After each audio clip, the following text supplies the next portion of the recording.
admisibilidad. Cuando ustedes presentan su acción de libertad, que puede ser de manera verbal, que puede ser de manera escrita, pues cuando ustedes presentan esta acción, directamente lo que tiene que hacer el juez constitucional es admitir la acción de libertad y se pasa directamente a la fase de audiencia pública. Esta fase de audiencia pública va a concluir con una resolución, la cual va a aperturar la siguiente fase procesal, que es la fase de revisión de fallos ante el Tribunal Constitucional. Y cuando el Tribunal Constitucional emite la sentencia constitucional plurinacional, tenemos una siguiente fase, que es la fase de ejecución de fallos. En la etapa de ejecución de fallos tenemos, y hay que mirar dos temas que también ya los habíamos visto en la anterior clase. Uno es este recurso de queja por mora o incumplimiento, a través del cual, por ejemplo, se puede solicitar la remisión de antecedentes al Ministerio Público, pero como hemos dicho, esta medida no siempre es la más idónea. Entonces, también a partir del recurso de queja por mora o por incumplimiento, podemos activar este mecanismo en etapa de ejecución de fallos que se llama las astreintes, que son las multas progresivas y compulsivas. La vía de la queja en ejecución de fallos es el mecanismo procesal justamente para aplicar estas multas progresivas y compulsivas. Pero además, como hemos visto también, en etapa de ejecución de fallos se va a aperturar un periodo de ejecución de fallos de 10 días. Hemos visto el análisis, la interpretación que le ha dado el Tribunal Constitucional al artículo 39 del Código Procesal Constitucional. Entonces, hemos visto cómo en esta etapa de ejecución de fallos, opera todo el tema de la ejecución de la reparación integral de daños, que ha sido establecida en una de las sentencias que también ya la hemos analizado, que es la sentencia 19/2018-S2, ¿sí? Entonces vean cómo la acción de libertad, reitero, directamente pasamos a fase de audiencia pública y de resolución, luego pasamos a fase de revisión y finalmente tenemos una fase de ejecución de fallos. En cambio, y esto es lo que vamos a ver hoy a partir además de la jurisprudencia del Tribunal Constitucional. ¿Por qué? Porque en la acción de amparo nos rige el principio de informalismo, y es que a la acción de amparo constitucional, y por eso vamos a ver las fases procesales, justamente para tratar de cuestionar por qué el 75% de amparos que va en revisión al Tribunal Constitucional son denegados por temas de forma, por causales de improcedencia reglada o por las famosas autorrestricciones jurisprudenciales. Entonces, estas las vamos a ir identificando en el marco de las fases procesales de la acción de amparo, que es un punto importantísimo cuando abordamos este tema. Y en ese sentido, vamos a decir que la acción de amparo constitucional tiene una primera fase que se llama la fase de admisibilidad. Entonces, como vamos a ver enseguida, en la fase de admisibilidad, los jueces o tribunales de garantías, los vocales de las salas constitucionales en capitales de departamento, tienen la obligación de observar dos temas, dos a los cuales nos vamos a referir hoy en la noche: los requisitos de forma y las causales de improcedencia reglada. ¿Vean? Entonces, la acción de amparo sí tiene una primera fase procesal. En esta fase procesal, ¿qué se mira? dos temas, los requisitos de forma y las causales de improcedencia reglada.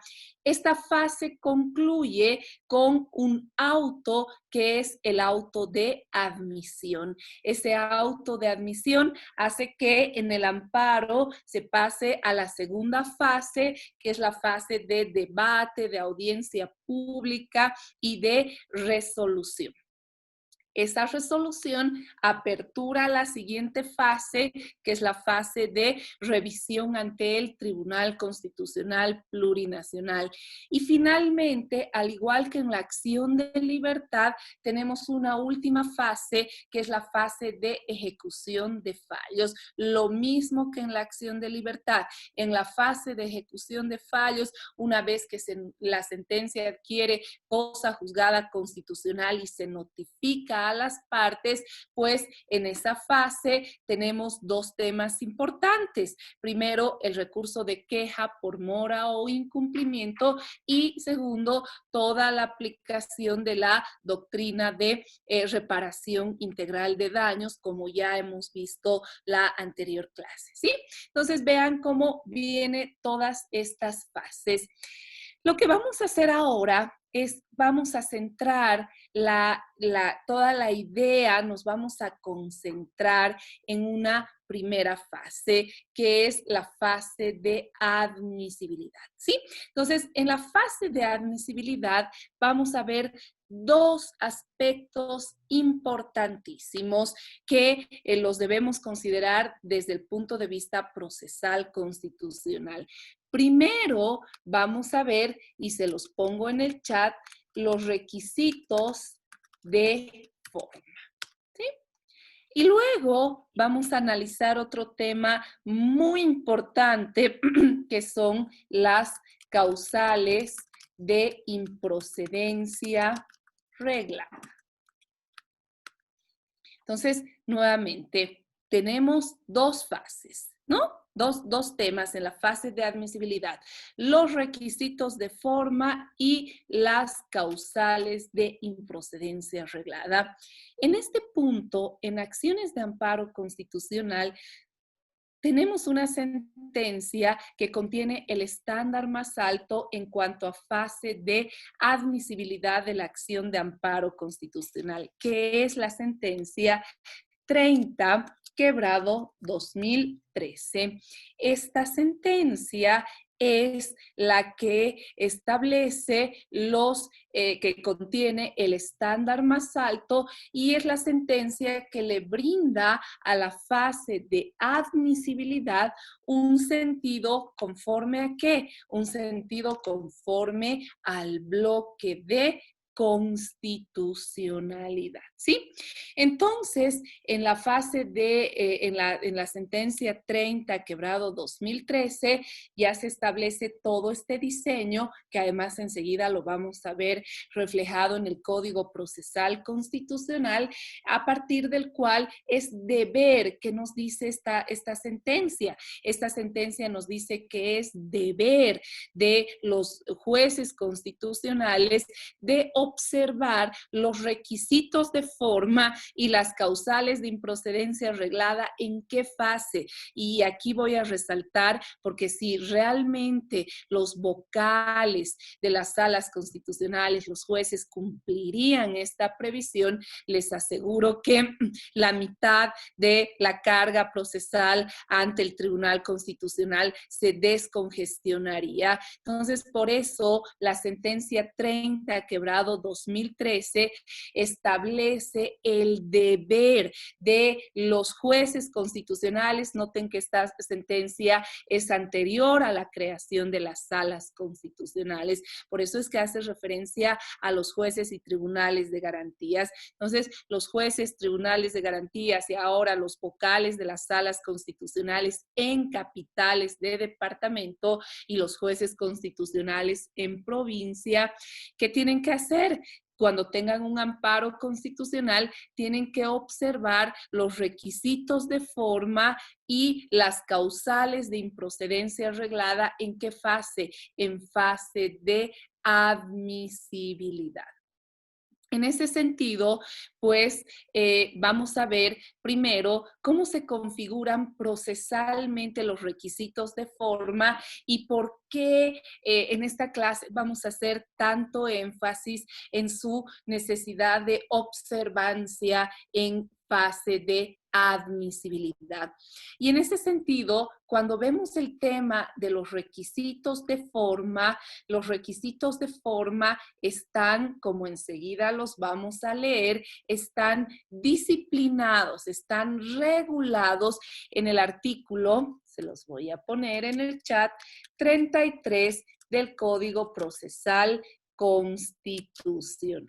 ¿Sí? Entonces, todo el catálogo del 33 del Código Procesal Constitucional se refiere a los requisitos de forma de la acción de amparo constitucional. ¿Y cuál es la característica esencial de los requisitos de forma que están contenidos en el Código Procesal Constitucional? Este es un tema muy importante porque uno de los requisitos de forma contenidos en el artículo 33 del Código Procesal Constitucional, desde la visión de este código sustentada en el principio de informalismo, es que todos los requisitos de forma, ¿qué característica tienen? Miren este tema, son subsanables. ¿En qué plazo? En el plazo de 3 días. Y si no se subsanan, como enseguida vamos a ir armando todo el esquema, ¿qué se tiene? Se tiene una providencia en virtud de la cual se tiene por no presentada la acción de amparo constitucional.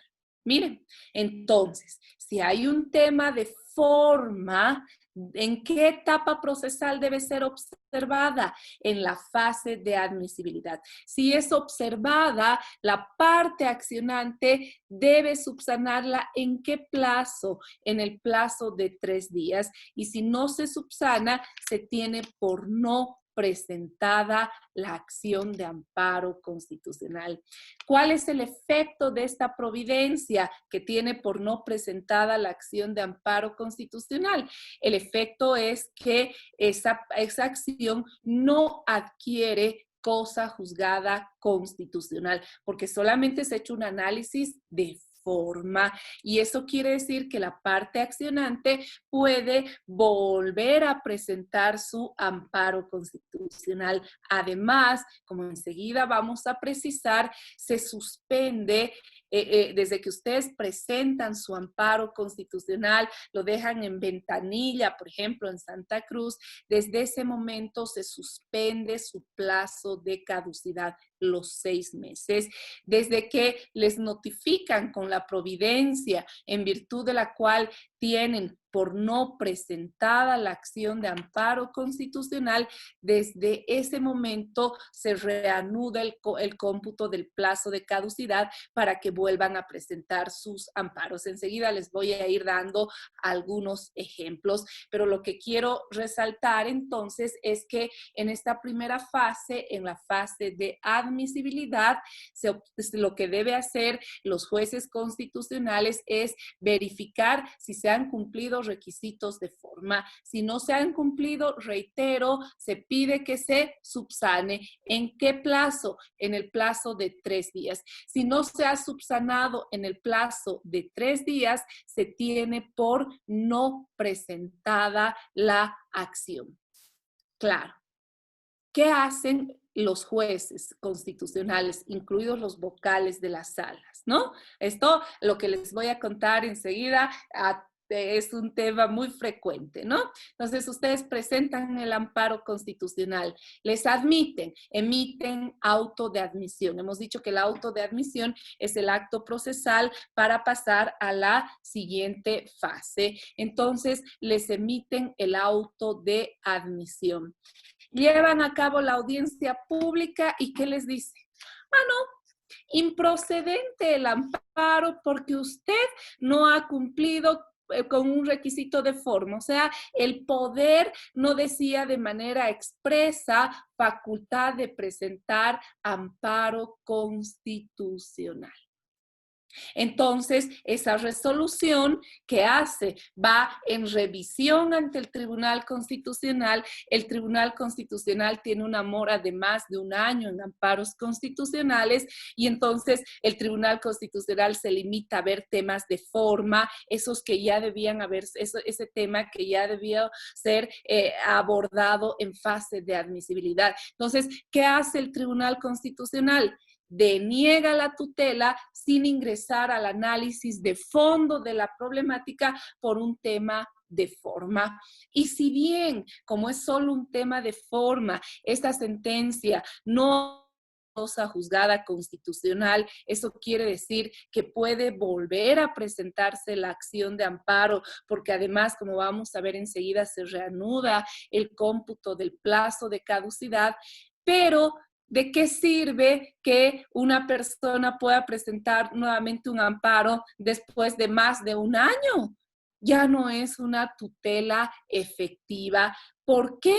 Solo porque los vocales de las salas constitucionales o los jueces de garantías en las provincias no cumplen con la fase de admisibilidad. Miren, lo que podía solucionarse, ¿en qué plazo? En el plazo de 3 días, ¿no es cierto?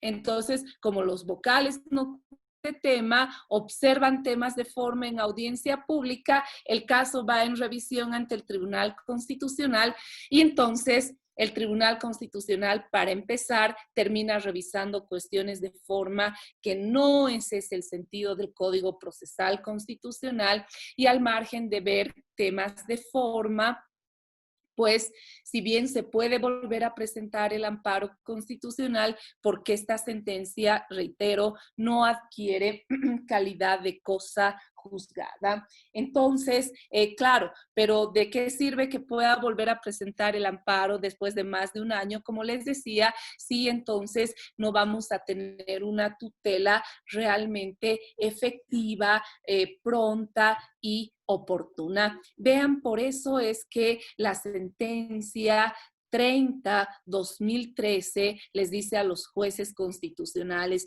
señores jueces, por favor, observen requisitos de forma o causales de improcedencia arreglada, ¿en qué fase? No en fase de audiencia pública, sino en fase de admisibilidad. Entonces, por ejemplo, si ustedes presentan les decía, y vamos a ir poniendo ejemplos y además vamos a ir viendo los efectos de orden procesal constitucional. Entonces, ustedes presentan su amparo constitucional. En su amparo constitucional, el poder no decía, decía procedimientos constitucionales, cualquier mecanismo constitucional y no utilizaba la palabra expresa amparo constitucional. ¿Sí? Entonces, en esta lógica, ¿qué tiene que hacer los vocales de la sala? Vamos a poner el ejemplo, están en Santa Cruz. ¿Qué tiene que hacer los vocales de la sala constitucional? Si creen que no es suficiente, ¿en qué fase les deben observar este requisito de forma? Este requisito de forma debe ser observado en fase de admisibilidad, ¿sí? Entonces, ¿qué les tienen que decir? Que subsanen en el plazo de 3 días. Si ustedes no subsanan, se emite un auto a partir del cual se tiene por no presentado. ¿Cuál es el efecto de este auto constitucional? El efecto, este auto tiene 2 efectos procesales. Primero, no adquiere calidad de cosa juzgada constitucional. Eso quiere decir que pueden volver a presentar la acción porque es solo un tema de forma. Y segundo, desde que se notifica con el auto en virtud del cual se tiene por no presentada la acción de amparo constitucional, se reanuda el cómputo del plazo de caducidad para que ustedes puedan volver a presentar sus acciones de amparo constitucional. Les voy a poner un ejemplo en plazos. Han presentado su amparo constitucional al 5º mes, ¿no? Recordemos que el plazo de caducidad, como vamos a ver más adelante en el amparo, es de 6 meses. Entonces, ustedes presentan en ventanilla su amparo constitucional al 5º mes. Ingresa su amparo constitucional y pues hasta que les pidan que subsanen, saben cómo es, y en Santa Cruz tarda muchísimo, ¿no? Ha pasado más de mes y medio, ¿no? Entonces, les piden que subsanen, no han subsanado en el plazo de 3 días. Les notifican después de 2 meses, que suele pasar, les notifican con el auto en virtud del cual se tiene por no presentada la acción de amparo constitucional. ¿Cuál va a ser el efecto procesal de este auto? El primer efecto procesal es que pueden volver a presentar el amparo porque, reitero, esa decisión no tiene cosa juzgada constitucional porque solamente ha analizado un tema de forma. ¿Sí? Y el segundo efecto es que se reanuda el cómputo del plazo de caducidad. Claro, porque si han pasado 2 meses en solo este análisis de forma, alguien podría decir, no, ya se ha cumplido, ya se ha incumplido con el plazo de inmediatez o el plazo de caducidad. Pues no, desde la jurisprudencia, como vamos a ver, por ejemplo, la sentencia 35, quebrado 2012, establece que este plazo se vuelve a reanudar. Es decir, si he presentado al 5º mes desde que me notifican con la providencia en virtud de la cual se tiene por no presentada la acción, se reanuda el cómputo. ¿Cuánto tiempo tengo para volver a presentar el amparo? 1 mes más, ¿sí? Porque lo presenté en nuestro ejemplo al 5º mes. Pero ¿qué pasaría si, por ejemplo, lo presentan su amparo el mismo día que vence el plazo, ¿no? De los 6 meses.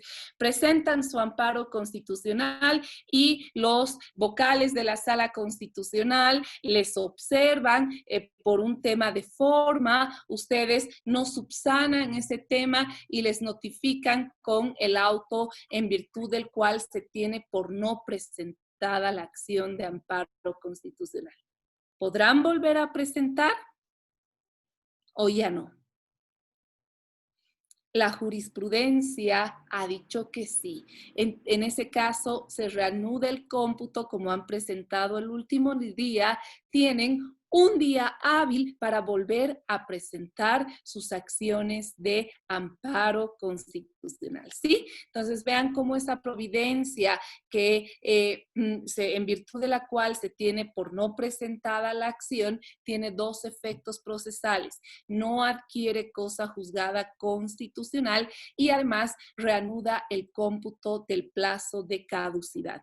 Lo mismo, si el juez, en vez de cumplir con la sentencia 30/2013 y en vez de observar el requisito de forma que pudo subsanarse en 3 días, si admite el amparo y más bien observa un tema de forma en su resolución, cuando vaya al Tribunal Constitucional y el tribunal confirme esta decisión solo por un tema de forma, deniegue la tutela sin ingresar al análisis de fondo, miren, aquí quiero resaltar este tema. Esa sentencia no adquiere calidad de cosa juzgada constitucional porque solo ha mirado un tema de forma. Eso quiere decir que pueden, claro que después de más de 1 año, pero pueden volver a presentar su acción de amparo constitucional. Se han presentado al 5º mes y el tribunal resuelve después de más de 1 año,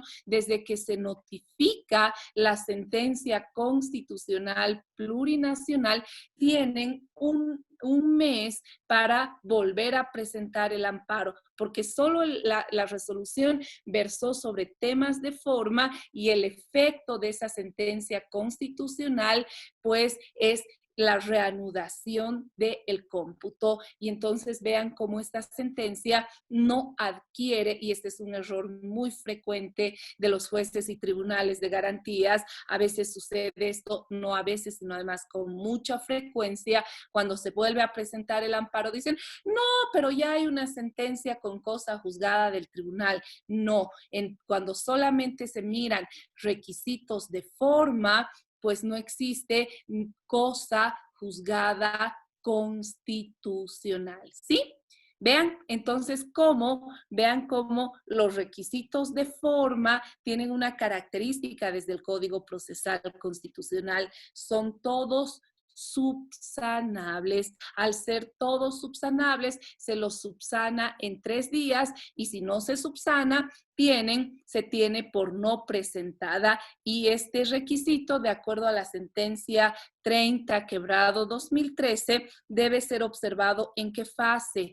En fase de admisibilidad. ¿Sí? Bien.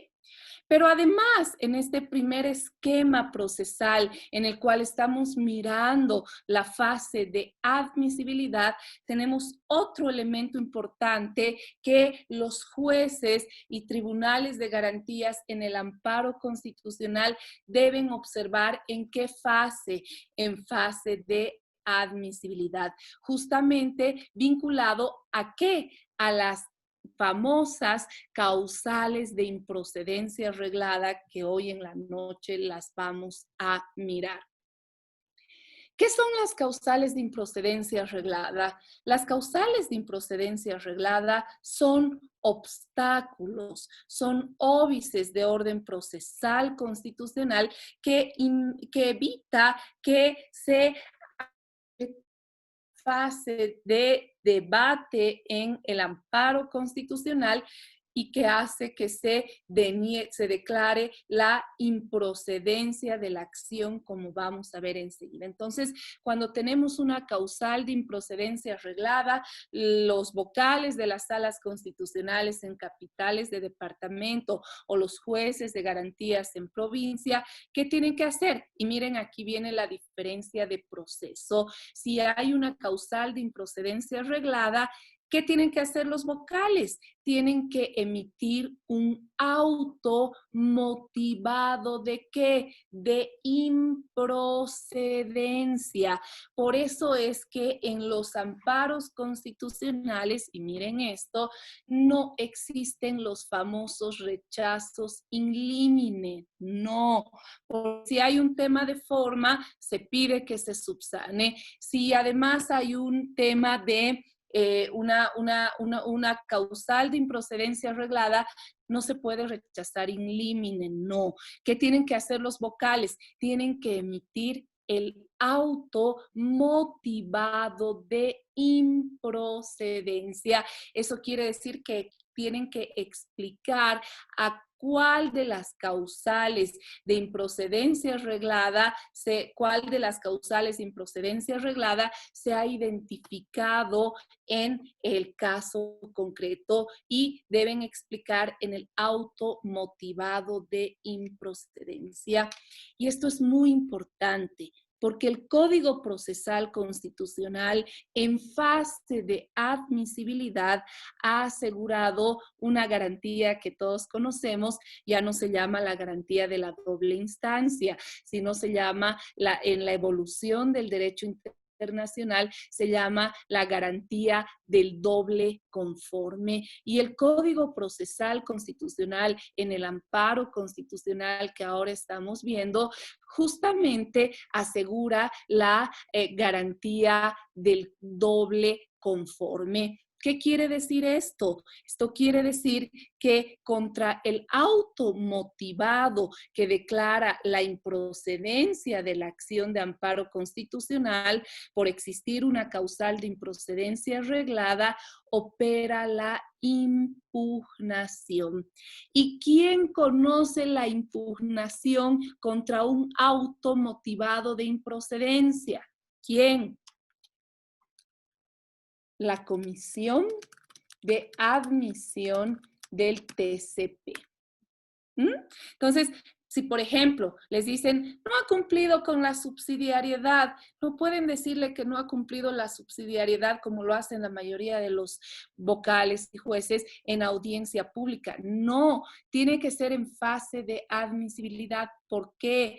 Porque además a través de un auto motivado de improcedencia, porque si por ejemplo alegan falta, por ejemplo, incumplimiento del principio de subsidiariedad o una afectación al plazo de caducidad, entonces contra ese auto motivado de improcedencia, ¿qué opera? Opera la impugnación. ¿Y quién conoce la impugnación? La comisión de admisión. Y la comisión de admisión emite un auto constitucional que si confirma el auto motivado de improcedencia, ahí termina el proceso constitucional. Vean, no tiene por qué ir en revisión al Tribunal Constitucional a una de las salas.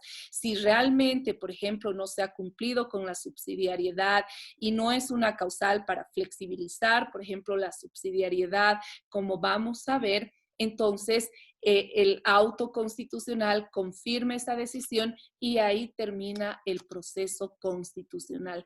En cambio, si hay, por ejemplo, un incumplimiento del principio de subsidiariedad o si se ha dado ya cumplimiento al principio de subsidiariedad y no es evidente la observación de los vocales de las salas, entonces, ¿qué hace la comisión de admisión? La comisión de admisión anula el auto motivado de improcedencia, obliga a la autoridad jurisdiccional ¿a qué?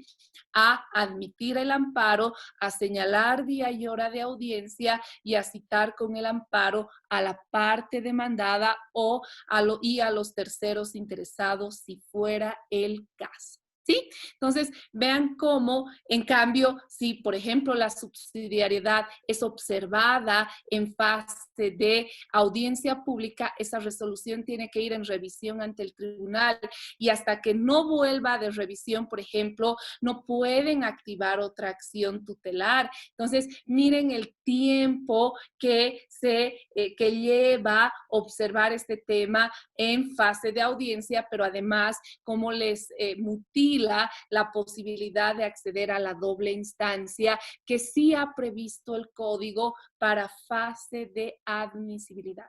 ¿Sí? Entonces, recapitulando y enseguida vamos a ver cómo está configurado este tema que les digo en el Código Procesal Constitucional. Entonces, en fase de admisibilidad tenemos dos temas: los requisitos de forma, las causales de improcedencia reglada.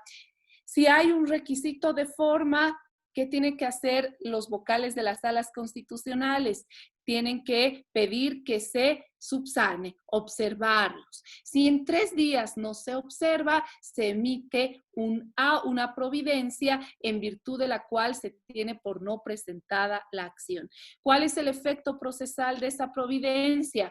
Esa providencia no adquiere cosa juzgada constitucional y además reanuda el cómputo del plazo de caducidad para que vuelvan a presentar su acción de amparo constitucional. ¿Sí?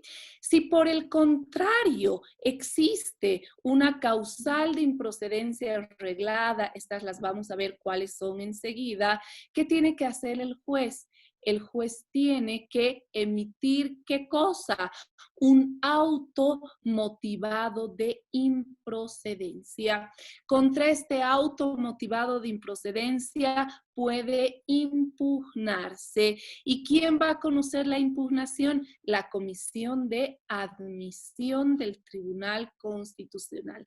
La Comisión de Admisión está conformada por 3 magistrados que van rotando periódicamente. No entran al fondo del tema, solamente ven requisitos de admisibilidad. Y si verifican que realmente no se ha cumplido con un requisito de admisibilidad, confirman el auto motivado de improcedencia y ahí termina el proceso constitucional. Si verifican que realmente la observación a un requisito o una causal de improcedencia arreglada es arbitraria, entonces, ¿qué hace la comisión de admisión? Anula el auto motivado de improcedencia, obliga a los vocales de las salas a admitir el amparo, a señalar día y hora de audiencia y a citar a los terceros interesados si existieren y, por supuesto, a la parte demandada, ¿sí? Vean cómo esto se garantiza en esta primera fase de admisibilidad. Por eso es que una vez que se admite el amparo constitucional, los vocales de las salas tienen dos opciones. Tienen que o conceder o denegar la tutela. No pueden declarar la improcedencia como lo suelen hacer. ¿Por qué? Porque ya hemos pasado la fase de improcedencia. Desde el momento que se notifica con el auto de admisión, se entiende que hemos pasado la fase de admisibilidad, esa fase de improcedencia, y la resolución después de audiencia tiene que tener dos formas de resolución: o concede la tutela o la deniega, pero nunca procesalmente puede declararse su improcedencia. ¿Sí? Bien, vamos a ver cómo todo esto que les digo, además que está en la sentencia 30/2013, tiene el diseño en el Código Procesal Constitucional. ¿Quién tiene el Código Procesal Constitucional?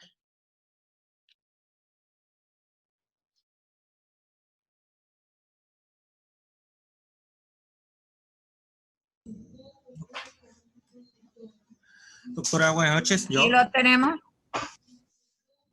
Hola, querido doctor Marcel. Cualquiera de los dos, con mucho gusto. Vamos a ir. Dele, doctor Marcelo. Doctor Marcelito. Primero las damas. Como quiera. ¿Qué necesita?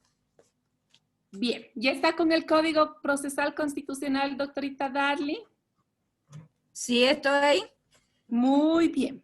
Vamos al artículo 30 del Código Procesal Constitucional, donde vamos a ver cómo se va a dar este diseño que acabamos de ver.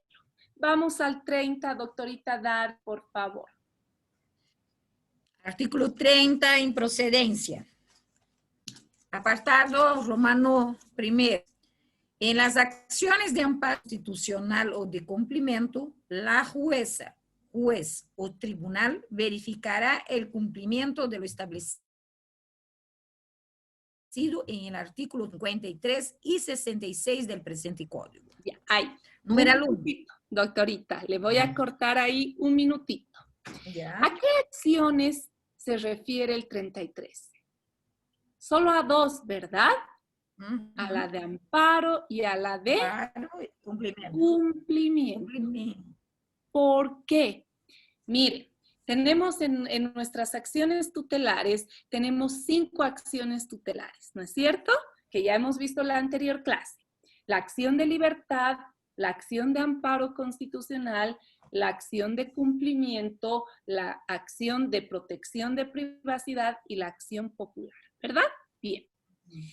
La acción de libertad no está, por eso no hace mención este artículo a la acción de libertad. ¿Por qué? Porque a la acción de libertad le rige el principio de informalismo. No tiene la acción de libertad fase de admisibilidad. No hay requisitos de forma, no hay causales de improcedencia arreglada. Lo mismo en la acción de protección de privacidad, que tiene una naturaleza eminentemente preventiva.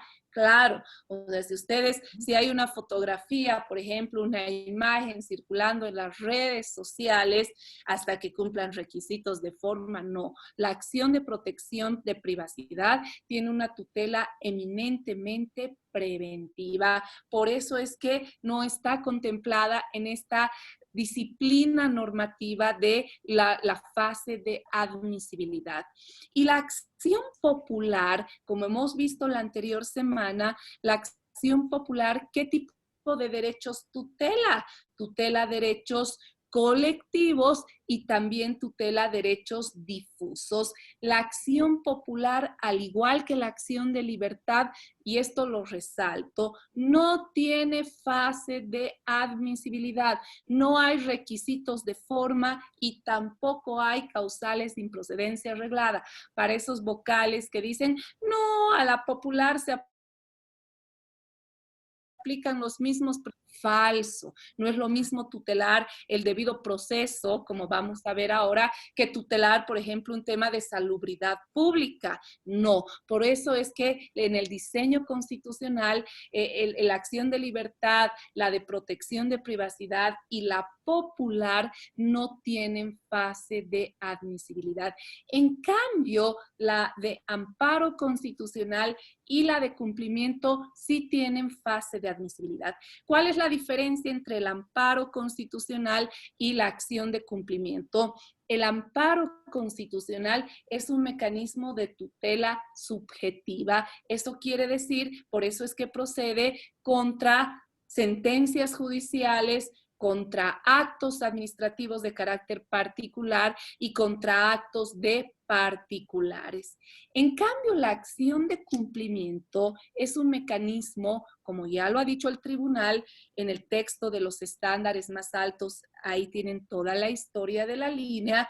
La acción de cumplimiento es un mecanismo de tutela objetiva. Por eso es que en la fase, en las causales de improcedencia arreglada, no activen jamás una acción de cumplimiento contra una resolución judicial o contra un acto administrativo particular, porque en estos casos la vía de tutela es el amparo constitucional. La acción de cumplimiento es un mecanismo de tutela objetiva. Por ejemplo, en tiempos de COVID, los pacientes con COVID-19, si el Estado no les brinda los medicamentos, los tratamientos que necesitan, pues ahí no solamente afecta el derecho de un paciente con COVID-19, sino de todos los que están en idéntica situación. ¿Qué vía de tutela tenemos? La acción de cumplimiento por el deber omitido. Vean entonces la primera diferencia, y esto lo tenemos que tener claro, la primera diferencia es que el amparo es un mecanismo de tutela subjetiva, es decir, cuando cambio, la acción es un mecanismo de tutela objetiva. Ambas en el diseño procesal tienen una fase de admisibilidad. Para ambas se aplica el artículo 33, donde están los requisitos de forma que enseguida vamos a ver. En cambio, para la acción, y esto voy a resaltar, para la acción de amparo constitucional, causales de improcedencia arreglada están en el 50. Además, vamos a ver el 50 y vamos a ver el 55 del Código Procesal Constitucional. En cambio, las causales de improcedencia están en el 65. Ahora sí, doctorita,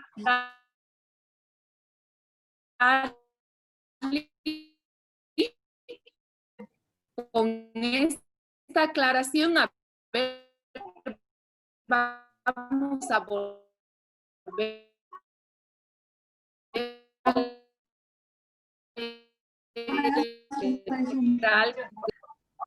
En número 1, la improcedencia de la imprudencia. En las acciones de amparo constitucional o de cumplimiento, la juez o tribunal verificará el cumplimiento de lo establecido en el artículo 33, 53 y 66 del presente código. Perfecto. Sí. Numeral 1.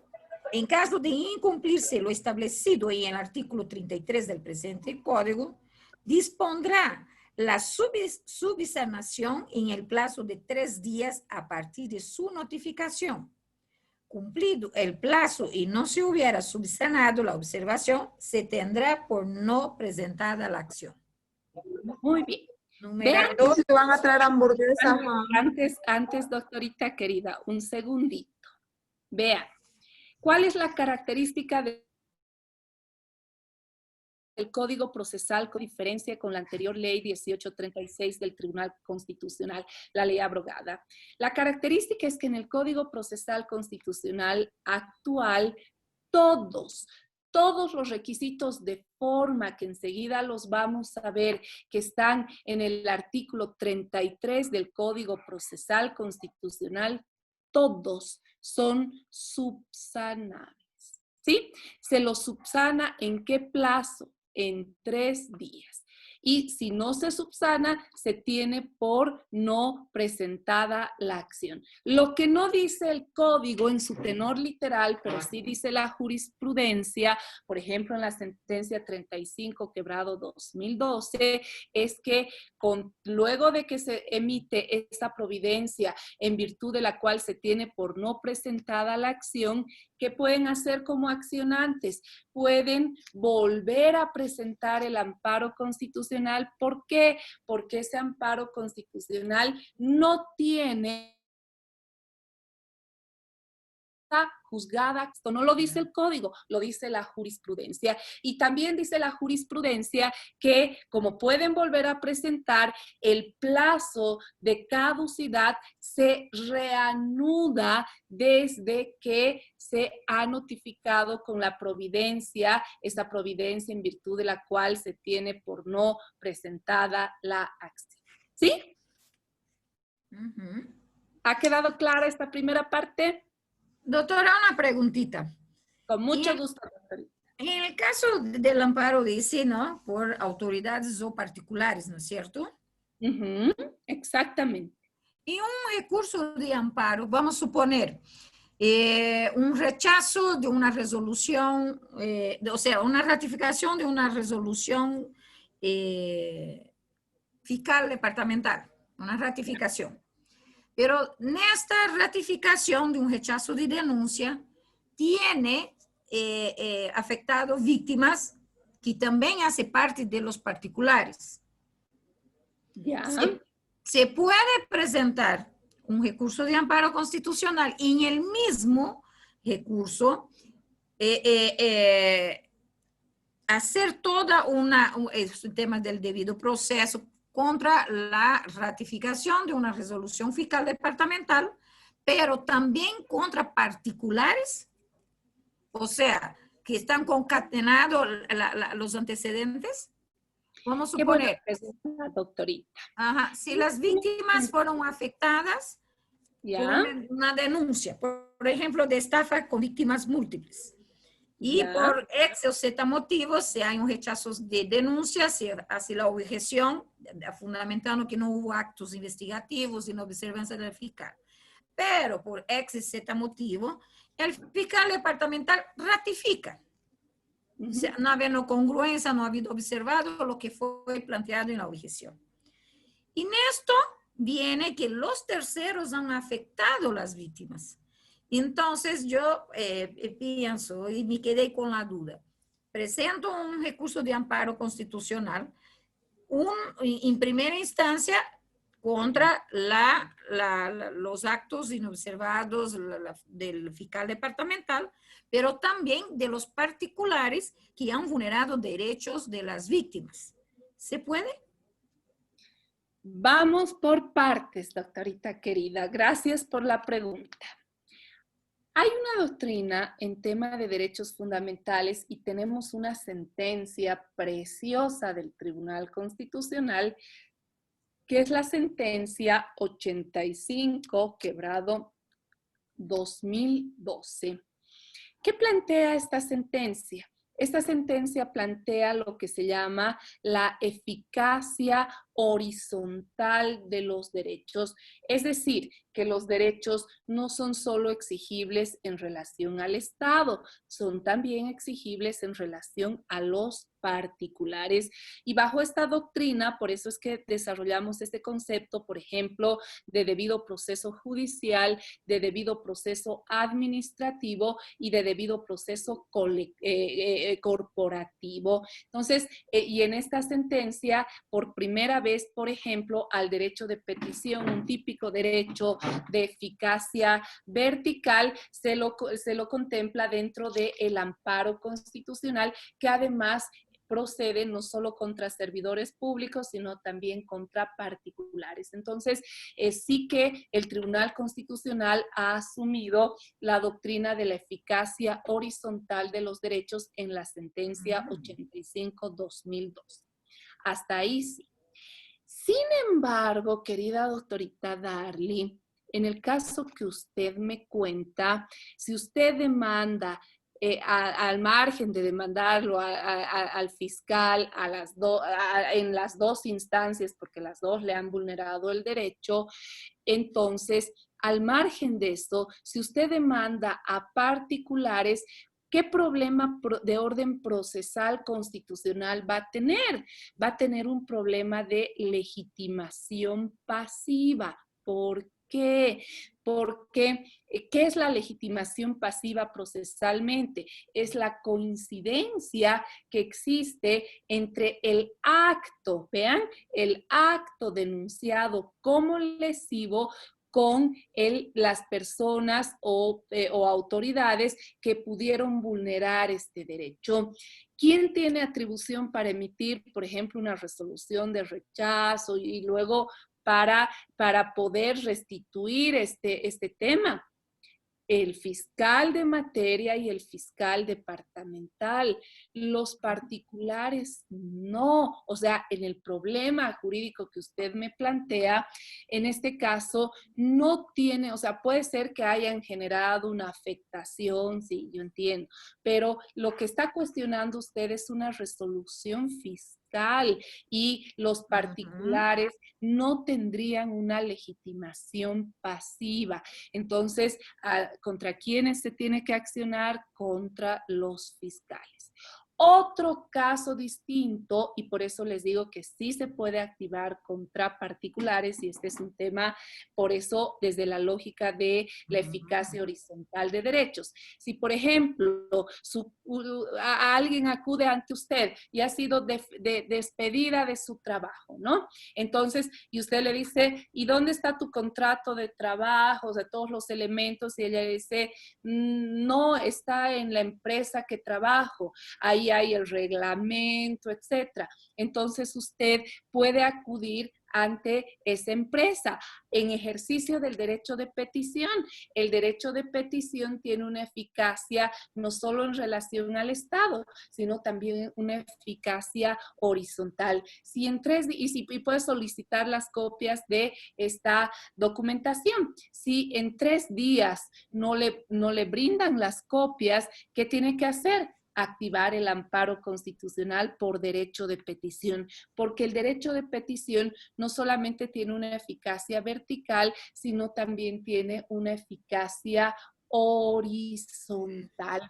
Entonces, vean cómo cuando se va a cuestionar un acto de un particular, propio de un particular, sí tiene una eficacia horizontal, pero cuando vamos a cuestionar actos que emergen de atribuciones, de potestades, del ejercicio de la función pública, no podemos incluir a los particulares porque ahí el problema va a ser falta de legitimación pasiva.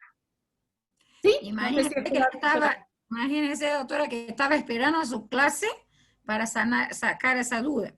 Porque me quedé con la duda, se presento, porque lo que pasa que en este caso hay la ratificación del fiscal, pero contra los particulares que estaban dentro de la denuncia, han quitado vehículos sin una citación, sin una orden, allanaban los domicilios y por mora de pago les quitaban los vehículos. Entonces, esto yo tengo que hacer aparte y esto es lo que estaba en la duda y no presenté para esperar tu clase. Gracias, doctora.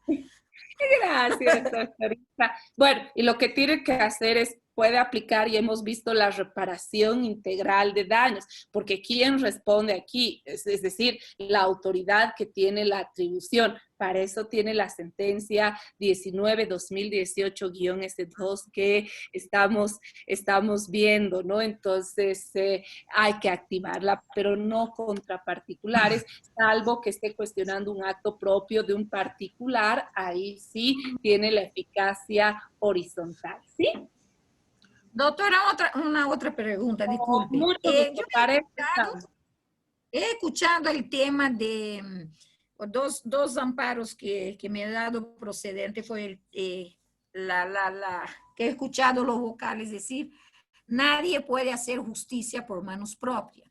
Los famosos desalojos, como el tema de la pandemia, la gente no ha podido pagar sus alquileres y los despojaban, ¿no?, de sus casas, desalojaba de sus casas y se quedaba con sus bienes. Y en esta arista de justicia por manos propias fue dado el procedente del amparo. Pero yo he buscado sentencias con esta terminología para poder ir más a fondo y no he pillado. Entonces, el enfoque de aquí sería la ilegalidad de tomar algo que no es tuyo por la fuerza. ¿Eso sería? Gracias por la pregunta, mi querida doctorita. La jurisprudencia del Tribunal Constitucional, este tema ha denominado las vías de hecho. Es decir, así se llama la línea jurisprudencial. Y las vías de hecho tienen un estándar jurisprudencial más alto en la sentencia 998, quebrado 2012. Esta sentencia contiene el estándar más alto porque en vías de hecho, que se traduce en hacer la justicia por manos propias, primero esta sentencia ha desarrollado temas muy importantes. ¿Por qué? Porque las vías de hecho pueden darse, por ejemplo, en desalojos, pero también puede darse vías de hecho, por ejemplo, en materia administrativa, cuando se prescinde absolutamente del procedimiento legal vigente. Entonces, aquí estamos dentro de una figura que se llama las vías de hecho. ¿Cuál es el efecto de las vías de hecho? Procesal. Primero, no es aplicable la subsidiariedad excepcional del amparo, es decir, se puede activar en frente a este tema directamente el amparo. Y no solo desalojos, hay un tema muy frecuente, ustedes en Santa Cruz, este tema es cada vez más frecuente, o sea, los edificios, por ejemplo, ¿no es cierto? Ustedes viven en un edificio y uno de los copropietarios o de los arrendatarios no paga, por ejemplo, la luz. Entonces, ¿qué hacen? Le cortan el servicio de luz, o le cortan el servicio de agua, o le cortan el servicio de ascensores. Esta es una típica vía de hecho. ¿Qué tienen que hacer en ese caso? Inmediatamente activar la acción de amparo constitucional por vías de hecho, considerando que el estándar más alto está en la 998-2012 y que establece que en vías de hecho, o sea, no pueden ir antes, no necesitan ir, imagínense, o sea, no van a tener una persona sin electricidad por una vía de hecho y que se vaya a quejar a la empresa no, sino que la jurisprudencia en vías de hecho ha establecido que no es procedente, o sea, no es aplicable la subsidiariedad excepcional. Primer punto.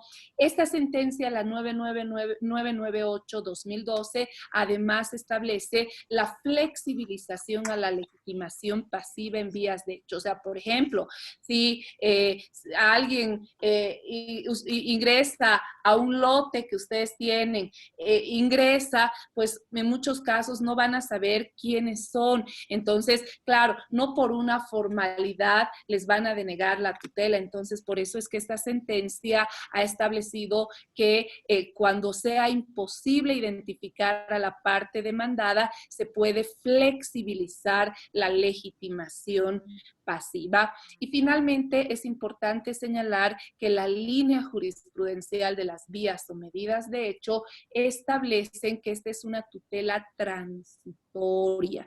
Por eso es que no se aplica la subsidiariedad, es decir, no va a definir hechos, ni siquiera el derecho, sino lo va a tutelar de manera transitoria por la emergencia. Por eso les digo, si una persona se queda sin electricidad, o sea, debe darse la tutela inmediata. Ahora, el conflicto que puedan tener entre si debe o no, por ejemplo, expensas u otros gastos de mantenimiento, etcétera, y ese es otro tema que dilucidarán a través de los estatutos, las sanciones que sean aplicables, etcétera. Pero en el momento las vías de hecho, y esto es importante señalar, porque las vías de hecho implican una tutela transitoria. Por eso es que la jurisprudencia ha establecido la flexibilización y la inaplicabilidad del principio de subsidiariedad. No sé si ha quedado claro, querida doctorita Darly. Yo tengo una dudita todavía, no Mucho, quiero... para eso está. Vamos a suponer, si vamos por las vías de hecho, si el hecho pasó en octubre de 2019, se presentó una denuncia, se hubo rechazos de denuncia, pero esa persona perdió su patrimonio, lo que sea. Si el tiempo de presentación de un recurso es de 6 meses, pero cuando perdió por ejemplo, su vehículo que le han quitado sin una orden, sin nada, ¿no? Pese habiendo un contrato, como se siempre habla, entonces no sería procedente el recurso de amparo por las vías de hecho. Sí, para las guías de hecho también se aplica el plazo de caducidad, doctorita. O sea que desde que ocurrió el hecho, que lo que configuraría en vías de hecho, tenemos un plazo de 6 meses. La jurisprudencia, en el texto que les he mandado también van a encontrar, tiene una salvedad que son las vías de hecho continuas, es decir, cuando un acto se va a considerar continuo, entonces no se aplica esta visión. O sea, por ejemplo, si le han cortado la luz a una persona y ese corte es continuo, entonces no se ha restituido ese servicio, se entiende en este caso que son vías de hecho continuas. Eso lo ha establecido la jurisprudencia, hay que ver el caso concreto, pero sí la regla es que desde que opera la vía de hecho, salvo que sean actos continuos, opera el plazo de caducidad. Ya. Gracias, doctora. Me quedo hasta ahorita. Bueno, sigamos con la segunda parte del artículo. Ahora le toca las causales de improcedencia arreglada al doctor Marcelí. Querido doctor, gracias, doctorita Darly. Gracias a usted, muy amable como siempre. No, con mucho gusto. Doctora, muy buena noche. Disculpe. Hola, querido doctor, qué gusto Un gusto, saludar. doctora. Un gusto, doctora. Muy buenas las clases y la verdad que nos sirve, ¿no? Mucho para aprender, ¿no? Porque más que todo en la profesión de la abogacía ya sabemos que el abogado nunca deja de aprender, nunca deja de estar tanto con las leyes, con las normas, ya que son muy, muy activas, ¿no? Igual el abogado debe estar al día, ¿no? Con eso, ¿no? Así que, doctora, la verdad que mucha felicidad, que muy buena la clase y como le digo, nuevamente, ¿no, doctora? Ahora la pregunta, doctorita. Gracias, querido doctor. Dado que ya tenemos en el artículo 30 y 33 del Código Procesal Constitucional, en el cual ya nos dan los parámetros para presentar y nos indica que los requisitos de forma, cuando se puede incumplir una forma, es subsanable. También nos indica aquí que tenemos 3 días para subsanarla, o caso contrario, se decretaría una providencia y se daría como no presentado y nosotros podríamos activar nuevamente, ¿no? El amparo. Ahora aquí viene mi pregunta, doctora. Como usted indicaba que hay sentencias constitucionales en donde el vocal o el Tribunal de Garantía entra a la audiencia y recién en audiencia verifica si ha cumplido o no ha cumplido los requisitos. Es como usted dice, ¿no? Tendría que resolver concediendo o negando la tutela. Ahora viene mi pregunta. ¿Qué pasaría si, como se da esto a diario, en la sentencia constitucional declararía improcedente, ¿no? Ahora viene mi pregunta. ¿Se podría volver a activar mi amparo, ya que hay una sentencia que he declarado improcedente? Debido a que esta resolución no entraría al fondo, ¿no? Del amparo, y sino más que todo en las formalidades. Aquí viene mi pregunta, si podría repetir nuevamente, dado que los mismos efectos tanto en el 30 y 33 del Código Procesal Constitucional, doctora. Gracias. Gracias, querido doctor Marcelito. Qué buena pregunta.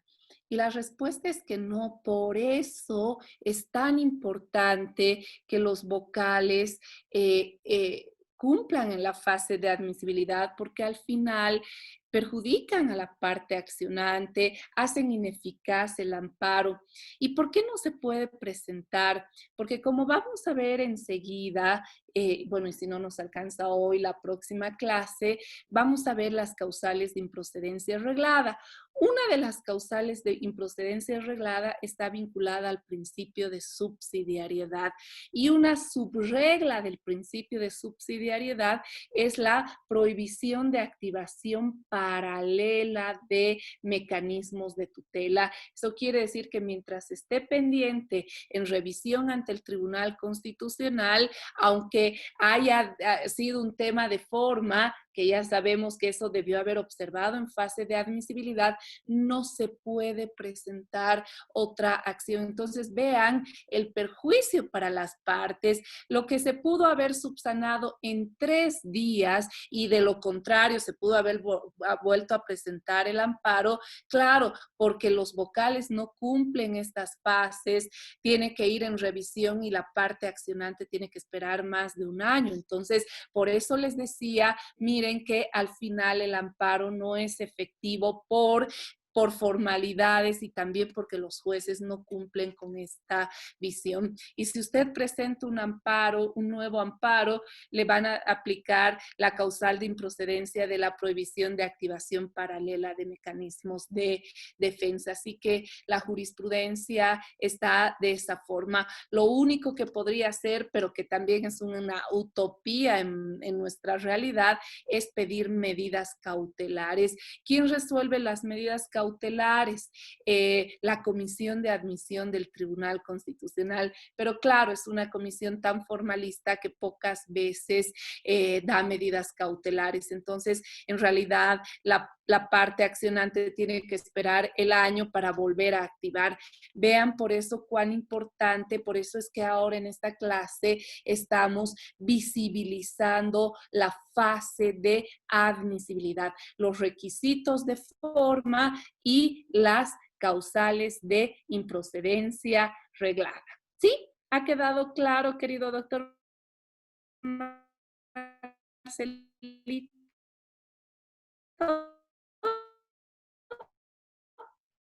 Sí, doctora, muy claro, ¿no? Bueno, entonces nos queda más que todo en el mismo amparo, ¿no? El amparo constitucional tiene que tener 2 partes. La primera, donde ustedes dejen claro que están cumpliendo los requisitos de forma y las causales de improcedencia reglada. Y en esa lógica, y luego la fundamentación, en esa lógica su petitorio tiene que pedir como primer petitorio que se admita la acción por haberse cumplido los requisitos de forma y por no existir una causal de improcedencia arreglada. Vean, el auto de admisión es el acto procesal que hace que se pase a la siguiente fase procesal. ¿Sí? Vean cómo vamos viendo también estos requisitos con la técnica de argumentación en amparos constitucionales. ¿Sí? Gracias, doctora. Gracias a usted, doctor Marcelito. Bueno, ya había sido las 9:05. Les propongo que nos queda la segunda parte del artículo 30, lo vamos a leer cuando volvamos del cafecito, porque vamos a ir viendo algunos puntos importantes desde el Código Procesal Constitucional, causales de improcedencia arreglada. Entonces, antes de ir al break y antes de pasar al Paint Tab, vamos a completarlo después del break, hasta antes de, para proceder a este análisis. No sé si hasta ahora alguien tiene alguna otra pregunta más. ¿Ha quedado clara esta primera parte? Sí. Parece que sí y parece que ya todos quieren ir al cafecito. Entonces, por favor, son las 9:15. Vamos a volver ya con la segunda parte de nuestra clase y del amparo, ¿sí? Muchas gracias a todas y todos. Nos vemos en 15 minutitos.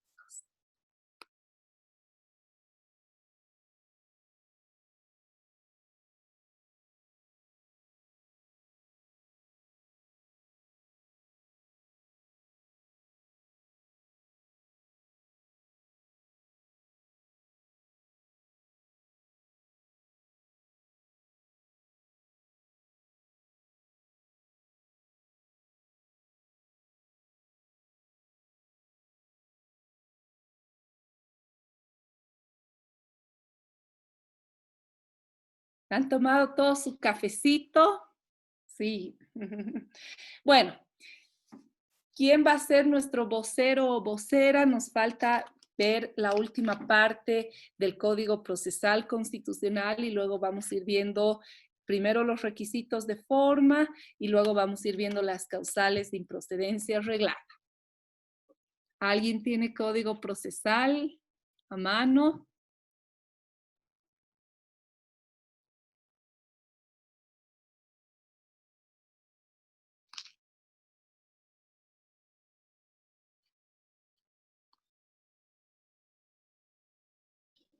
Nadie tiene Código Procesal. ¿Qué artículos ahorita leemos? Eso, querido doctor Ricardo. Vamos al 30. Vamos a volver a leerlo. Ya habíamos visto el numeral 1, pero vamos a volver a leerlo y vamos a completar lo que nos faltaba. Lo escuchamos, querido doctor. Ya, artículo 30, improcedencia. 1. En la acción de amparo constitucional o de cumplimiento, la juez o el juez del tribunal verificará el cumplimiento de lo establecido en el artículo 33, 53 y 66 del presente código. ¿Continúo, autorita? Sí, por favor, querido doctor 1. Ricardo. Ya, en caso de incumplirse lo establecido en el artículo 33 del presente código, dispondrá la subsanación en el plazo de 3 días a partir de su notificación. Cumplido el plazo y no se hubiese subsanado, la observación se tendrá por no presentada la acción. 2. Muy bien. 2. Ahora vamos a ver esta otra parte. Sigamos, querido doctor. Ya, si se cumpliese lo establecido en el artículo 53 o artículo 66 del presente código, mediante auto motivado se declarará la improcedencia de la acción que se notificará a la parte accionante para que en el plazo de 3 días presente impugnación a la resolución asumida. De no presentarse la impugnación, la jueza, el juez o tribunal de garantía procederá al archivo de obrados. Bien. Romano 2.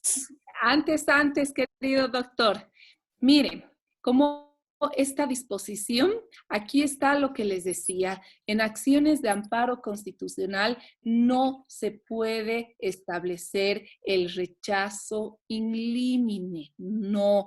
¿Por qué? Porque si hay una causal de improcedencia arreglada, ¿qué tiene que pasar? ¿Qué tiene que hacer los vocales de las salas constitucionales? Emitir el auto motivado de improcedencia, el cual es objeto de impugnación. Sigamos, por favor, querido doctor Ricardo. Ya, doctora. Romano 2. Si la parte accionante impugna el auto de improcedencia, el juez o tribunal, en el plazo de 2 días, remitirá en revisión la decisión asumida ante el Tribunal Constitucional Plurinacional.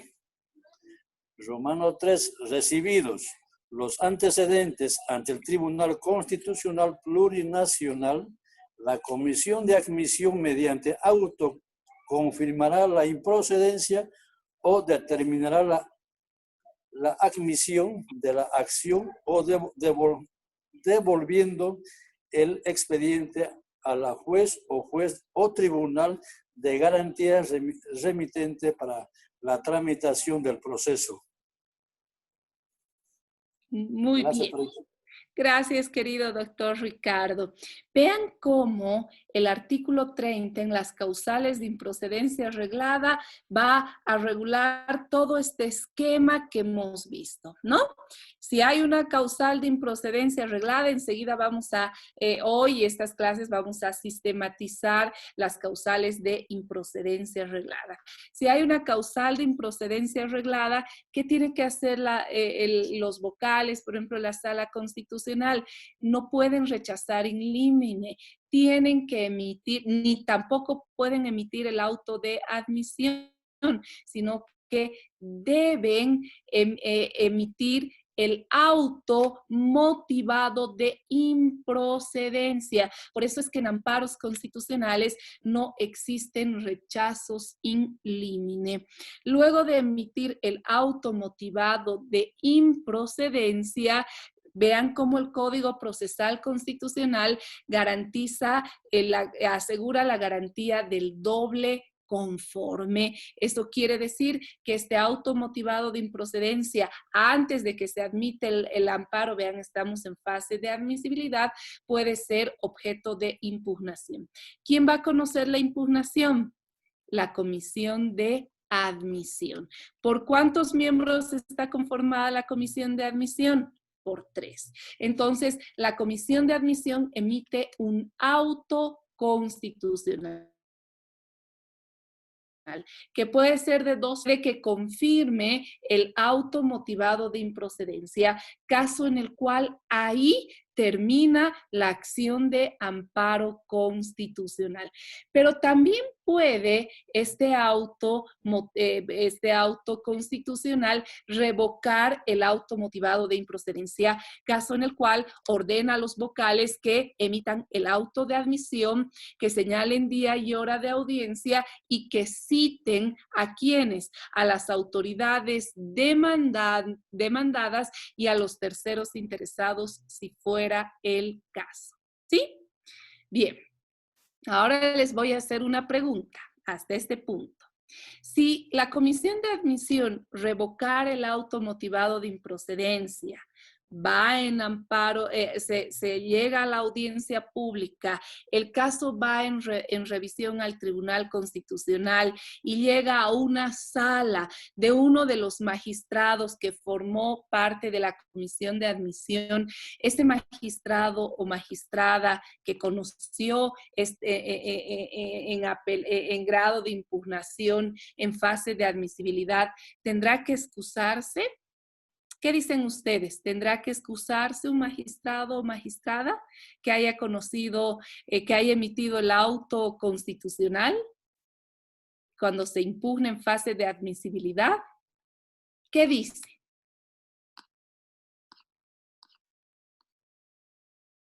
¿Qué ha pasado? Creo que el martes estamos todos, después de la jornada laboral, absolutamente agotados, ¿no?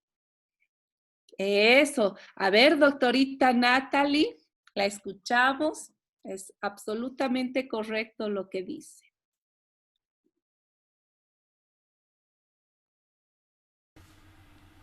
Doctorita, buenas noches. Hola, querida doctorita. Salud. Sandra Villafuerte. Ay, cierto, doctorita Sandra está con el nombre de su hijita, ¿no? Sí, disculpar, me olvidé cambiarlo para entrar. No se preocupe, doctorita Sandra. ¿Cómo está? Doctorita, yo creo que no, porque O sea, en la fase de la admisibilidad solamente se refirió a esos requisitos de admisibilidad y no así en el fondo mismo del asunto, no conoció siquiera el fondo del asunto. Correcto, querida doctorita Sandra, excelente. Por eso es que la comisión de admisión, vean cómo tenemos tres tipos de sentencias: las sentencias constitucionales, las declaraciones constitucionales y los autos constitucionales.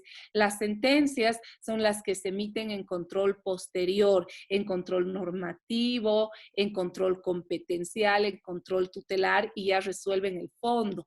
Las declaraciones se emiten en control previo de constitucionalidad, por ejemplo, en el control de estatutos autonómicos, cartas orgánicas, por eso se llama declaración constitucional. Y los autos constitucionales ven temas de orden procesal, pero no resuelven el fondo. Entonces, en fase de admisibilidad, los magistrados que forman parte de la comisión de admisión no analizan el fondo de la problemática, no lo hacen, sino que solamente se restringen a requisitos de admisibilidad. Si revocan el auto de improcedencia y ordenan la admisión del amparo, y ese amparo en revisión luego es conocido por una sala de la cual forme parte un magistrado o una magistrada que conoció y que firmó ese auto constitucional, no tiene que excusarse porque no se miró el fondo. Entonces vean cómo la comisión de admisión solo tiene en amparos competencia en impugnación vinculada únicamente a requisitos de admisibilidad. No puede mirar el fondo. ¿Sí? Bien, entonces con esto vamos a repasar muy brevemente algunos requisitos de forma, porque también vamos a ir viendo algunos requisitos y algunos estándares jurisprudenciales más altos que los vamos a analizar en esta clase. Alguien, por favor, si tiene a mano el Código Procesal, el artículo 33, por favor.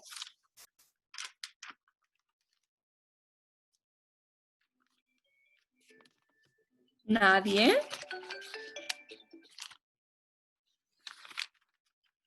Los requisitos para la acción, doctora. Sí, vamos a ver los requisitos de forma y yo voy a ir identificando algunos estándares jurisprudenciales más altos para que ustedes los vayan considerando. Por favor, Perfecto. el 33, querido doctor. 33, ya. Requisitos para la acción. La acción deberá contener al menos, numeral 1, y generales de quien interpone la acción o de su representante legal, acompañando en este último caso la documentación que acredite su personería. En el caso de terceras personas que tengan interés legítimo, deberán acreditar el interés alegado. Además, deberá indicarse la dirección de un correo electrónico u otro medio alternativo de comunicación inmediata. Perfecto. Este requisito, no nos olvidemos que el amparo es un mecanismo de tutela subjetiva de derechos fundamentales. Este es un requisito de forma para que posteriormente se analice un acto procesal que se llama la legitimación activa. ¿Quién tiene legitimación activa en procesos de amparo constitucional? La parte afectada, ¿no? O un tercero con un poder especial. Entonces, este requisito de forma es esencial para mirar el tema de la legitimación activa. Y también ya en este requisito establece el deber de la autoridad de identificar el tercero interesado, y esta identificación después será valorada por las autoridades jurisdiccionales. ¿Sí? Bien, vamos al segundo requisito, por favor, querido doctor. Numeral 2. Nombre y domicilio contra quien se dirige la acción, o los datos básicos para identificarla o identificarlo, así como en el caso de que se conozca el lugar donde pueda ser notificada o notificado. Muy bien. Este es un requisito esencial. ¿Para qué? Para que después se cumpla con el presupuesto procesal que ya hemos visto en el amparo constitucional, que es el de la legitimación pasiva. ¿En qué consiste la legitimación pasiva? Es la coincidencia que debe existir entre el acto denunciado como lesivo y las personas que ocasionaron o pudieron ocasionar esta vulneración. Entonces, por eso es que como requisito de forma se exige su identificación. Sin embargo, tal cual ya veíamos también hace un momento, pues veíamos que también para este requisito tenemos una sentencia importantísima que es la 998 quebrado 2012. Esta sentencia, que si bien está centrada en vías de hecho, cuando veíamos, cuando nos preguntaba este tema la doctorita Darly, pues además de las vías de hecho, esta sentencia contiene un estándar jurisprudencial más alto en casos en los cuales sea imposible identificar a la parte demandada. Entonces, en este caso, tendrán que pedir en su memorial de acción de amparo utilice este requisito por ser imposible identificar a esta parte en aplicación de la sentencia 998 quebrado 2012, porque de lo contrario, si es imposible identificarlo, entonces los vocales que van a hacer, van a seguir observando y entonces van a generar una dilación indebida. Por eso, cuando es imposible identificar a la parte demandada, reitero que tienen un estándar más alto en la sentencia 998 quebrado 2012. Sigamos, por favor, querido doctor. Numeral 3. Patrocinio de abogado cuando corresponda, o en su caso, la solicitud de defensor público. Perfecto. Cuando se refiere cuando corresponda, es que, por ejemplo, en la acción de libertad no corresponde. En cambio, en el amparo sí, y si no hay abogado, entonces, pues sí, se asigna uno de defensa pública. Sigamos, por favor, querido doctor. 4. Relación de los hechos. Perfecto. Entonces, en el amparo es muy importante el relato de los hechos. Este es un requisito de forma esencial porque eso sí que no puede variar ya en la audiencia, no pueden alegar nuevos hechos. Por eso es muy importante que cumplan con una narración de los hechos en su acción de amparo constitucional. Sigamos, por favor, querido doctor John. Sí, doctorita. 5. Identificación de los derechos o garantías que se consideren vulnerados. Bien, aquí yo sí que quiero hacer una precisión. Este, si bien es un requisito de forma, sin embargo, este requisito de forma debe ser analizado por los vocales de las salas constitucionales a la luz de ¿qué? A la luz de un principio constitucional que ya lo hemos estado viendo, que se llama el iura novit curia. Es decir, ¿qué plantea este principio en tema de acciones tutelares?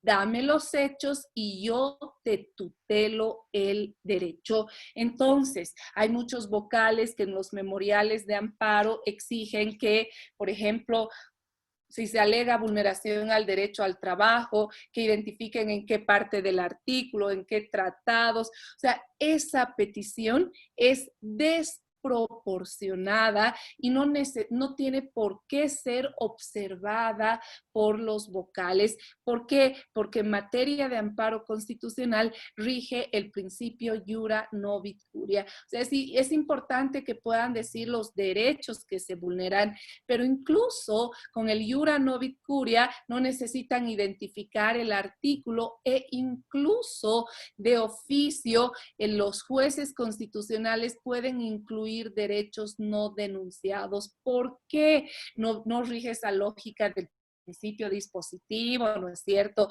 que el juez no puede fallar extra petita, ultra petita. Eso para materia civil. Aquí estamos hablando de tutela de derechos fundamentales y el principio iura novit curia ha sido desarrollado por la jurisprudencia del Tribunal Constitucional. Concretamente tenemos la sentencia 2040, quebrado 2013. También tenemos otra sentencia como es la 304, quebrado 2013-L. Entonces, estas sentencias son las que facultan aplicar el principio del iura novit curia. Entonces, a veces los vocales son extremadamente formalistas y pues dilatan el proceso, más bien pidiendo subsanación por temas de forma, cuando en realidad deben aplicar este principio, por ejemplo, de rango constitucional a través de esto que les digo, que es el iura novit curia. Sigamos, por favor, querido doctor John. 6. Solicitud en su caso de medidas cautelares. Bien.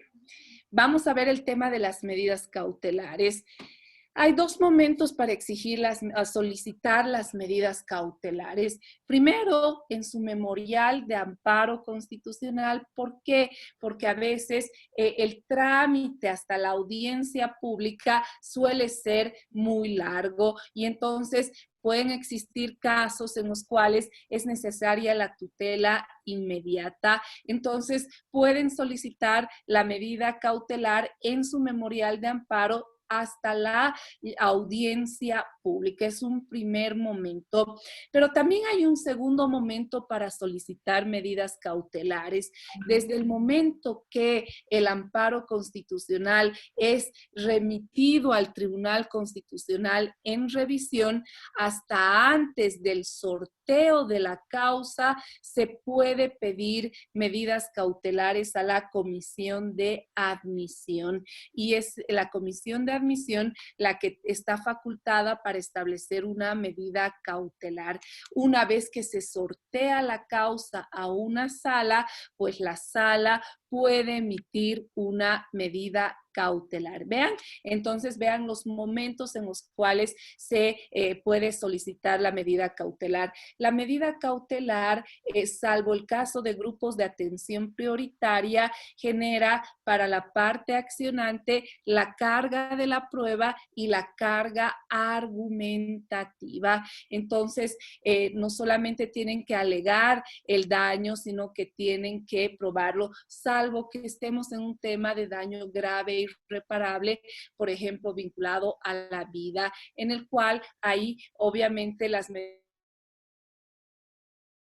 cautelares son más flexibles. El Tribunal Constitucional es extremadamente formalista, extremadamente ritualista en medidas cautelares. Así que recuerden que cuando pidan una medida cautelar, recuerden que tienen no solo la carga argumentativa en cuanto al daño grave e irreparable o en cuanto al daño grave e inminente, sino que tienen también la carga probatoria.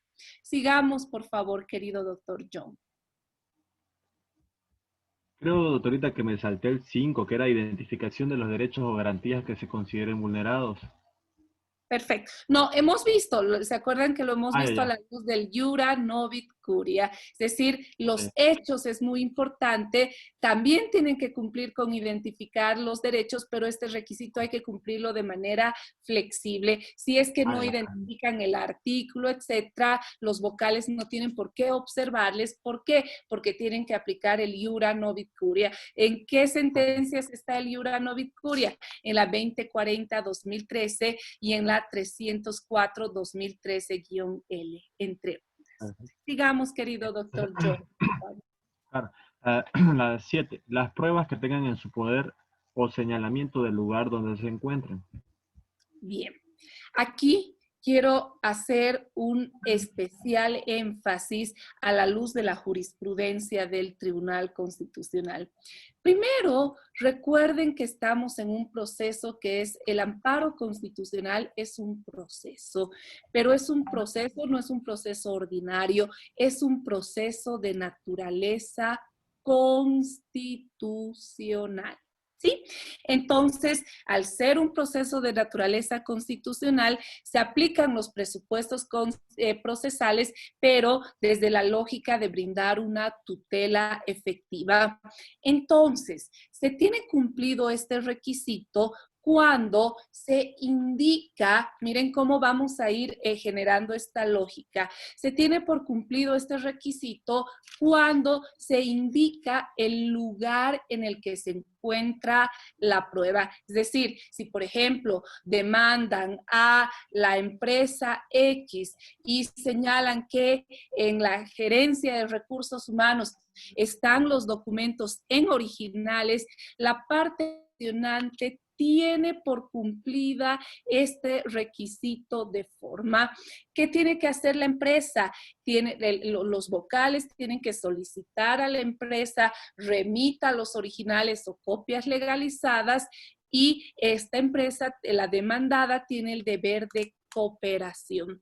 Si no remite los documentos estando en su poder, ¿qué pasa? No lo que hacen los vocales. Los vocales vuelven a exigir al accionante que presente copias legalizadas y al final es un obstáculo al acceso a la justicia constitucional. No, lo que opera es el principio de presunción de veracidad. Todo lo que el accionante alega en cuanto a los documentos probatorios que no han sido remitidos se presumen verídicos. ¿Por qué? Porque estamos en un proceso de amparo constitucional, no estamos en un proceso ordinario. ¿Qué hacen los vocales? Cuando no remiten la prueba del lugar donde se indica, siguen exigiendo al accionante y siguen pidiendo que se subsane y que presente copias legalizadas. Esta es un obstáculo al acceso a la justicia. Y luego, pues además tenemos otra sentencia que es muy importante en materia de probatoria y que contiene, como ya sabemos, el estándar más alto y por ende es precedente en vigor. Tenemos la sentencia 245, quebrado 2012. Esta sentencia, ¿qué establece?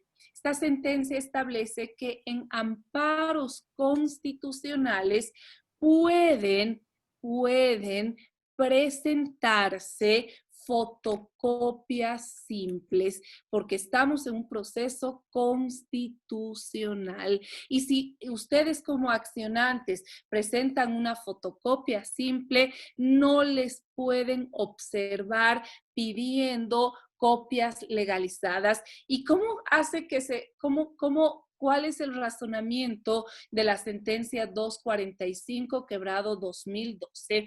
Esta sentencia establece que las fotocopias simples son plenamente válidas en acciones de amparo constitucional. Por lo tanto, a partir de una fotocopia simple, ¿qué tiene que hacer los vocales de la sala? Si no hay una causal de improcedencia arreglada, debe emitir el auto de admisión. Y si en audiencia pública este elemento probatorio es relevante y es cuestionado en cuanto a su veracidad, en cuanto a su autenticidad por la parte contraria, entonces ahí sí, como la acción tutelar tutela derechos y no define hechos, ¿qué tiene que hacer los vocales de las salas constitucionales?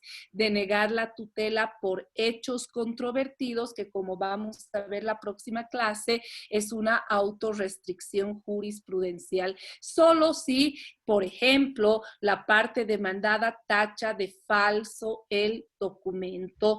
En cambio, si no cuestiona el documento, la fotocopia simple es plenamente válida en acciones de amparo constitucional. ¿Por qué? Porque reitero, en el amparo constitucional, pues el amparo constitucional no es un procedimiento ordinario, es un procedimiento de naturaleza constitucional, ¿sí? Entonces, reitero, las fotocopias simples en amparos constitucionales son plenamente válidas, no ameritan que se las observe.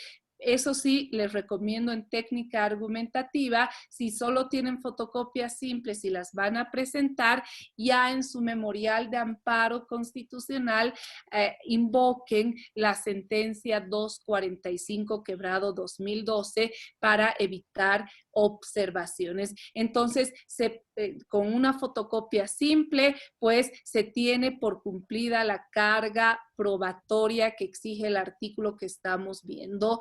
Entonces, ¿qué tiene que hacer los vocales? Emitir el auto de admisión. La única forma que se deniegue por este tema probatorio y por hechos controvertidos es que en audiencia pública se tache de falsa la prueba. Si eso es así, entonces se deniega por hechos controvertidos sin ingresar al análisis de fondo, con la responsabilidad que conlleva a quien tacha de falso el documento, porque obviamente si es que no es falso, estamos dentro de un concepto de fraude procesal en control tutelar. Querida doctorita Darly, la escuchamos con mucho gusto.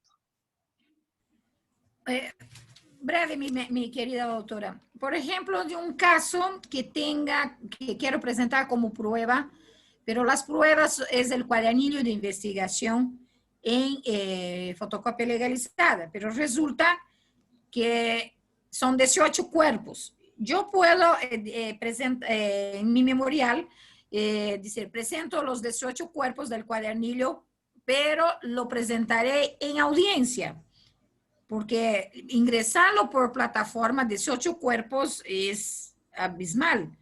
Y yo puedo, eso sería una causal de observación que ponga eso en mi memorial.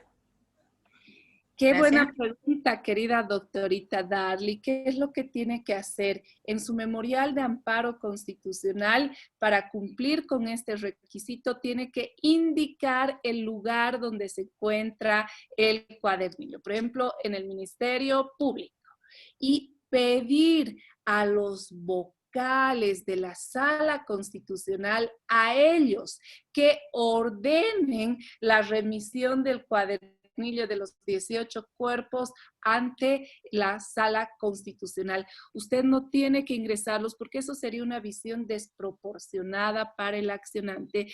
Desde el momento que usted diga, los cuadernillos están en este lugar, en los originales, y los vocales pidan, por eso viene el rol de cooperación. Una vez solicitada por los vocales, los cuadernillos deben ser remitidos al tribunal, ¿sí? Y no le pueden observar. Eso implicaría afectar el deber de la celeridad procesal y eso implicaría una causal de denuncia a los vocales justamente por dilación arbitraria en acciones de amparo constitucional. Gracias, mi querida, muy amable. Con mucho gusto, querida doctorita Darly. Y si tiene algunas fotocopias de las piezas más importantes, además presenten fotocopias e invoca esta sentencia que es la 245/2012. Antes de continuar, les he mandado el texto de estándares jurisprudenciales más altos, ¿no es cierto? En acciones tutelares lo tienen. ¿Sí? ¿Hay? Sí, lo tienen, Sí. ¿verdad? Sí. Perfecto. Bien, entonces sigamos, creo que ya hemos terminado, querido doctor John, con la lectura Faltaría de el último que sería la petición nada más. la petición. Entonces, en la petición, pues coherente con los roles, no se olviden que el control de constitucionalidad tutela hechos, no define derechos. Entonces, no define hechos, tutela derechos. Entonces, en esos términos debe ir el petitorio y no se olviden que en el petitorio tenemos podemos hacer la petición de la reparación integral de daños siguiendo todo lo que ya hemos visto en la sentencia 19/2018-S2. ¿Por qué? Porque no solamente se tutela es decir, en la reparación de daños, cuando se concede la tutela, no solamente se tiene que cumplir la formalidad de conceder la tutela, y hemos dicho que desde el derecho internacional de los derechos humanos, quien vulnera el derecho debe reparar integralmente el daño, y por eso algunos vocales de las salas dicen que no es aplicable, que ¿dónde está eso de la reparación? No nos olvidemos invocar la sentencia 19/2018-S2. ¿Sí? Entonces, en el petitorio debemos incorporar también la reparación integral de daños con todo el procedimiento que ya veíamos la última clase. Y la doctorita Esther nos dice que ella no tiene el cuaderno. En este momento le voy a compartir el archivo, querida doctorita, así para que todos tengan el material. Todo esto que estamos viendo con todos los estándares lo encuentran en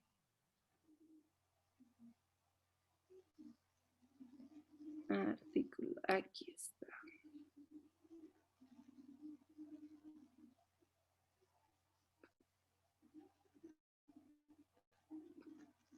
Ahí está, querida doctorita. Ahí tiene todo lo que estamos viendo. Bien, entonces, hasta aquí vamos a hacer un breve repaso, porque además ahora vamos a sistematizar las causales de improcedencia arreglada, y la próxima clase vamos a terminar de ver las causales de improcedencia arreglada y las famosas autorrestricciones jurisprudenciales en el amparo constitucional. Entonces, hasta aquí hemos visto la fase de admisibilidad. Hemos establecido que de acuerdo a la sentencia 30/2013, los jueces y tribunales de garantías deben observar los requisitos de forma en la fase de admisibilidad, los cuales son subsanables en el plazo de 3 días. Si no se los subsana, se tiene por no presentada la acción. Esta providencia implica que no adquiere esta decisión cosa juzgada constitucional y se reanuda el cómputo del plazo de caducidad para que esta acción pueda ser presentada nuevamente. Pero además hemos visto las causales de improcedencia arreglada, que enseguida las vamos a sistematizar, que tienen una característica esencial. Si existe una causal de improcedencia arreglada en fase de admisibilidad, ¿qué tienen que hacer los vocales de las salas constitucionales? Emitir el auto motivado de improcedencia. Contra el auto motivado de improcedencia opera la impugnación. ¿Quién va a conocer la impugnación? La Comisión de Admisión, que emite, como hemos visto, un auto constitucional que puede o confirmar esta decisión, a partir de la cual aquí termina el proceso, o puede revocar ese auto de improcedencia, ordenar que se admite el amparo y luego pues que de audiencia y que se cite a la parte demandada y a los terceros interesados. Entonces, en esa línea, pues ya vemos este tema de las causales de improcedencia arreglada. ¿Cuántas causales de improcedencia arreglada tenemos? Que las vamos a tocar la próxima clase, las vamos a sistematizar. Primero, una causal de improcedencia arreglada está vinculada ¿a qué? A las reglas y subreglas del principio de subsidiariedad. La próxima clase vamos a ver todas las reglas y subreglas jurisprudenciales. Otra causal de improcedencia arreglada es el plazo de caducidad, los 6 meses, pero vamos a ver también cómo se puede aplicar, por ejemplo, el principio del proacción. Les voy a contar un caso en materia penal dramático y vamos a ver cómo se puede aplicar el proacción. Otra causal de improcedencia arreglada, la cesación de los efectos del acto denunciado como lesivo. Otra causal, los actos consentidos.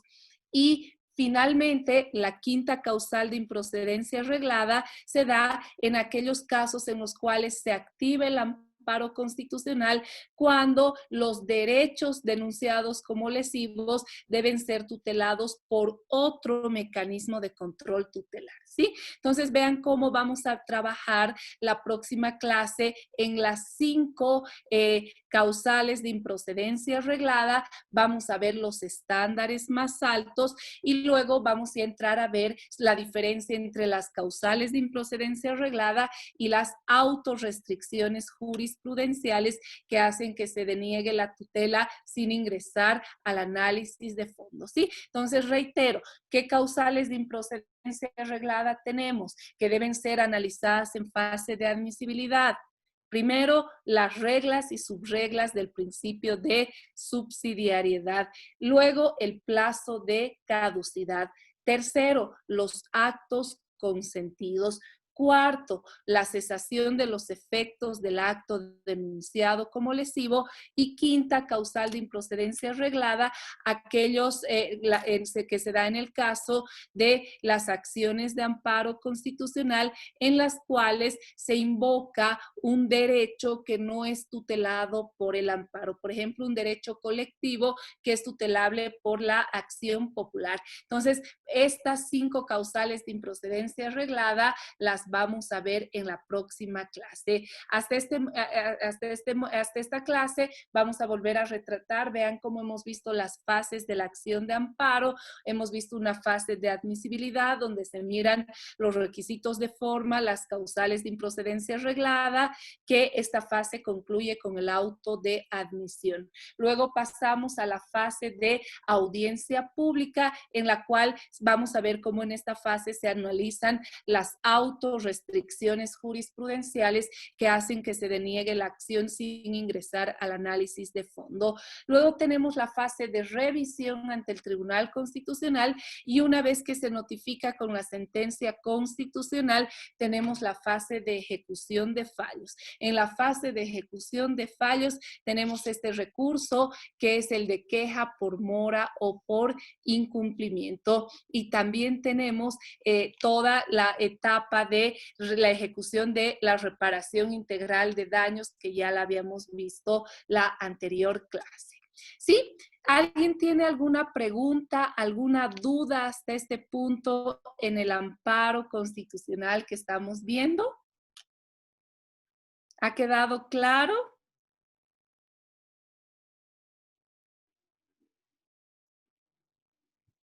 Muy claro, bien explicado, doctora. Excelente. Muchas gracias, querido doctor. Bueno, entonces con esto vamos a quedar en este punto. Vamos a fijar, tenemos nuestra última clase. ¿Les parece bien? Y está también la licenciada Ale con nosotros. Entonces, ¿les parece bien el próximo martes 13? Sería nuestra última clase en la cual vamos a terminar de ver toda esta visión del amparo constitucional. ¿Les parece? ¿Están de acuerdo? Belleza.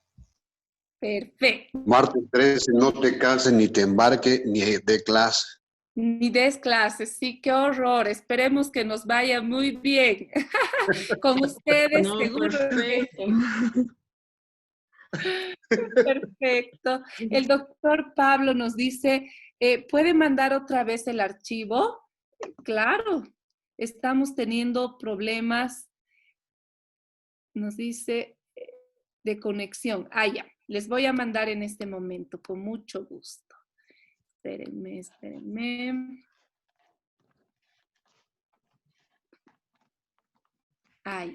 Ahí está todo lo que estamos viendo y lo que vamos a seguir viendo. Aquí tienen todas las acciones tutelares, ¿sí?